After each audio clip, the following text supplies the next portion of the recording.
Welcome to another section of Principles and Applications of Macroeconomics. My name is Dr. Temiloluwa Ajibade, and in today's section, we'll be discussing national income. Before we go on to discuss the outcome of this section, we'll be considering what we discussed last section. So in last section, we discussed international trade. Remember, we have types of trade, and one is international trade, another is domestic trade. Domestic trade is the exchange within the borders of a particular country. That is the buying and selling that goes on within a country, while international trade is the trade between two or more countries. Also, we considered the principles of comparative advantage, and we mentioned that the principle of comparative advantage, which is one principle in international trade, it states that everyone is more productive when each person or each country concentrates on the activities for which is or monetary cost is the lowest. And in this case of a country, it says for which it concentrates on the activity for which the opportunity cost is the lowest. Now going on, we spoke about free trade, and where we mentioned that free trade is buying and selling without borders, and without barriers, without tariffs, quotas, or restrictions. And also we mentioned protectionism and protectionist policies, where we say that protectionism refers to the government policies put in place to restrict international trade in order to help domestic industries. Usually these protectionist policies are implemented to improve economic activities within an economy, and also to ensure safety and quality in an economy. We spoke about trade policies, and we discussed arguments on trade policies to say trade policies are put in place for three basic reasons: economic reasons, political reasons, and ethical reasons. Going forward, in today's section, we'll be considering the economic income and expenditure. We'll be discussing measuring GDP and discussing DDP components, and also GDP and economic well-being. Now, what is national income? You are familiar with the word income, the money that comes into your pocket, yeah. But then in the case of national income, we say it is the measure of the total income earned by the citizens of a country within a given period of time, usually a year. And this is actually used to access the economic performance, that is how well an economy is doing and how well a nation is doing. That is the essence of national income. And we have indicators of national income. And what are indicators really?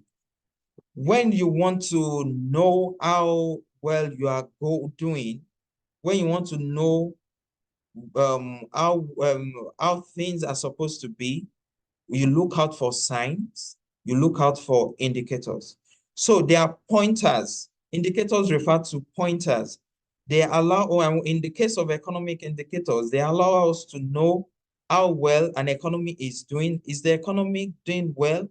Is it leading or is it lagging? Is it expanding or is it contracting? Is it static? These economic indicators allow governments to know if they have to push further or if they have to pull back, or if they are what they need to do. It allows them to know. And so in an economy can either be contracting, that is, it can either be static, contracting, or expanding. So these economic indicators allows governments to know the stage at which the economy is. So It allows the government to see the economy and know the particular policy to apply. If the policy needs to push the economy for when to push the economy or to pull the economy, these indicators are instrumental in deciding the policies, the macroeconomic policies to be applied by a government. All right. What are these indicators? We have gross domestic product, popularly known as GDP. We have gross national product. We have personal income, and we have disposable income. Now, what is gross domestic product? When we refer to gross domestic product, we refer to the total monetary value of outputs produced or goods and services produced within the borders of a country in a specific period of time. And this GDP measures the economic activity that takes place within the country, whether the production is done by a foreign company or it is done by a local company. Regardless, the economy and the GDP takes note of these economic activities as long as it is within the borders of a country. In the case of national product, that is gross national product, GNP, it measures the total monetary value of goods and services produced by a country's residents, both domestically or abroad, within a specific period of time. And so it looks at it, for instance, it looks at its a country's residents' activities within the country and outside the country. If you have, for instance, an investment within the country, or if you have an investment outside the country, GNP takes note of everything. Okay, going forward, we have personal income, which is the total money or total income received by an individual from all sources. So it includes wages and salaries, investment returns, government transfers such as unemployment benefits or social security benefits. And so it totally represents the income available to individuals for consumption and saving. While disposable income looks at the personal income minus the tax, personal income tax. And so disposable income literally represents the income that an individual have available after taxes have been paid. All right, so when you, for instance, a salary earner, the personal income is the total salary before tax, while the disposable income is now the amount, that's the net salary after taxes or NI has been removed. All right. So considering gross domestic product, we would say that it's a key measurement of economic activities. Usually in an economy, the vital signs of an economy are the unemployment rate, the growth rate, prices and inflation. They are vital signs in every economy. And these are key indicators kind of, but then the gross domestic product is a measure of the economic activities and well-being of a country. Just like we mentioned that it looks at the market value of the goods and services produced in a country in a given period of time, or it looks at the total income or the total spending over a specific period of time. And so when we now talk about measuring GDP, we spoke about final goods and services. Now let's take, for instance, apple. Apple is produced, the price is 25 pence. And if you buy, for instance, 4 quantities, the GDP contribution of apple is 1 naira.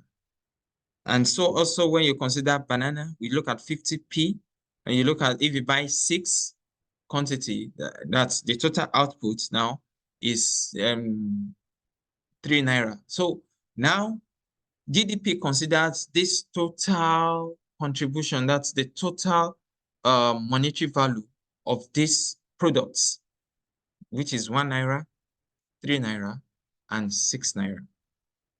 Now, some things also that we must take note is that the word domestic in GDP means that the activity is measured within the borders of a country, and the nationality of or the owner of the company is not relevant. Just like I said, irrespective of whether it is owned by a foreigner, or if the country is owned by a resident, a citizen, as long as production is taking place within the borders of UK, the UK GDP takes note of that economic activity. Okay, so and also for GDP to be measured, it means goods and services must be produced in that particular year being considered. So GDP now cannot consider, if goods and services are produced from last year, GDP of 2023 cannot consider goods and services produced in 2022.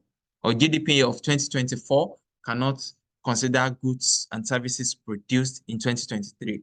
It has to be that particular year. And also going forward, we have in your module, you'd see the class activity, which talks about problems in measuring GDP.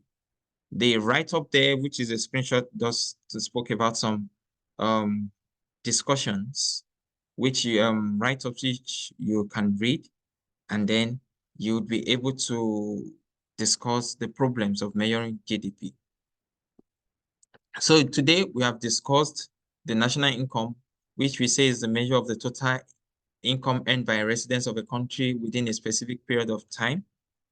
And we said GDP is the total value of goods and monetary value of goods and services produced within the borders of a country, irrespective of whether it is a foreign company or a domestic company. And we said GNP, which is gross domestic product, is the total value of goods produced by the country's residents, both domestically and domestically and abroad within a specific period of time. And we said the personal income is the total income received by an individual from all sources, including salaries, wages, investment returns. And we mentioned that disposable income represents the income that individuals have available for spending, the money you have to spend after your taxes have been removed. All right, so this is the end of today's section. Go to your Moodle and check the activities. Look forward to seeing you in the next section. Bye-bye.